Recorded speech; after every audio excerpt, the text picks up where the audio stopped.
Have you ever really stopped to think about how much the weather, the sun on your face, the bite of a cold wind, actually shapes who we are?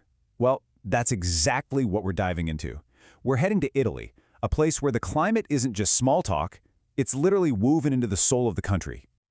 So, here's the big question we're going to try and unravel. How can something as simple as the weather literally shape a country's food, its buildings, and even its personality? To really get Italy, you've got to understand that it's basically two different worlds, climatically speaking. Up north, you've got the Alps, then cold, snowy winters, a real Alpine vibe. But as you travel south, it's a whole different story. You're in the Mediterranean, baby, sun-soaked, warm, and all about the sea. This north-south divide, it's the key to unlocking everything else. And where's the first place we see this massive difference? Well, on the dinner plate, of course.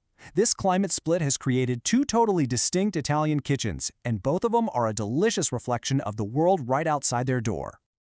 I mean, you can literally taste the weather here. In the north, the food is designed to be a fortress against the cold. We're talking rich, heavy, comforting stuff, like creamy risotto made with butter, hearty stews, and warming polenta. But in the south, the food is just a straight-up celebration of sunshine. It's all about bright olive oil, fresh off the vine tomatoes, zesty citrus, and whatever the fishermen brought in that morning. And this all points to something so fundamental about Italian culture.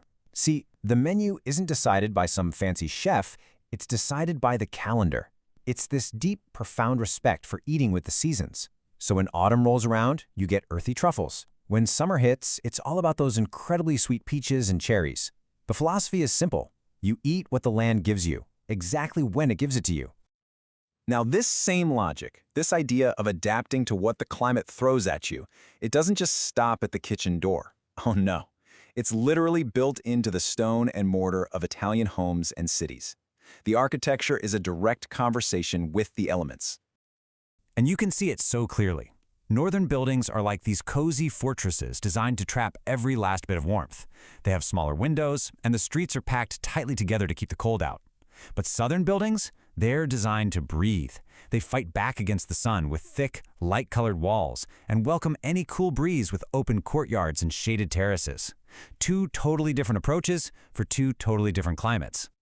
And if you want to see this architectural adaptation taken to its absolute extreme, you have to look at Venice. The city's entire existence is a constant dance with the sea. It's perfectly captured in this phenomenon called acqua alta, which just means high water. These seasonal tides literally flood the city, and it forces this unique, resilient way of life that's built entirely around the whims of the water. All right, so we've seen how the climate shapes what Italians eat and the houses they live in, but what about how they actually live their daily lives? Well, the sun and the seasons totally dictate the rhythm of social life, especially down in the Mediterranean South. You see, in the sunnier parts of Italy, life isn't meant to be lived behind closed doors. It just spills out into the open.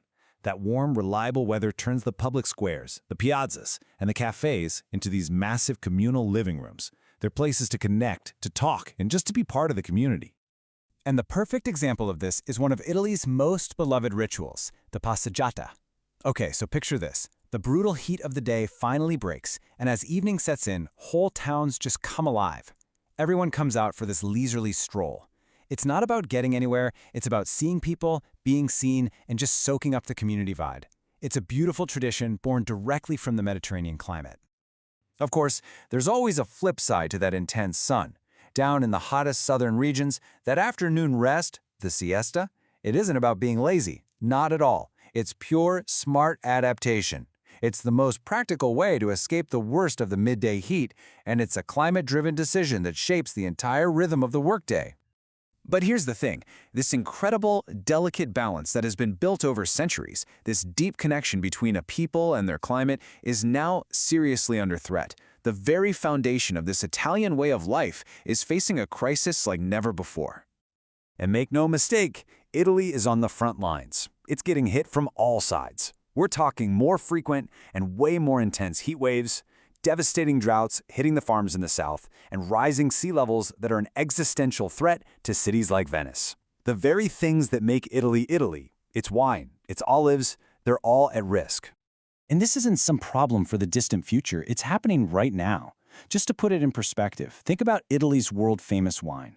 Shifting weather patterns are already messing with the growing seasons, forcing winemakers to change practices that have been passed down for centuries. It's a threat not just to the economy, but to Italian identity itself. So all of this leaves us with one last really big question. For a culture that is so beautifully and intricately shaped by its climate, what happens when that climate begins to break down? As the weather in Italy continues to change, you have to wonder, how will Italian culture itself be forced to change with it?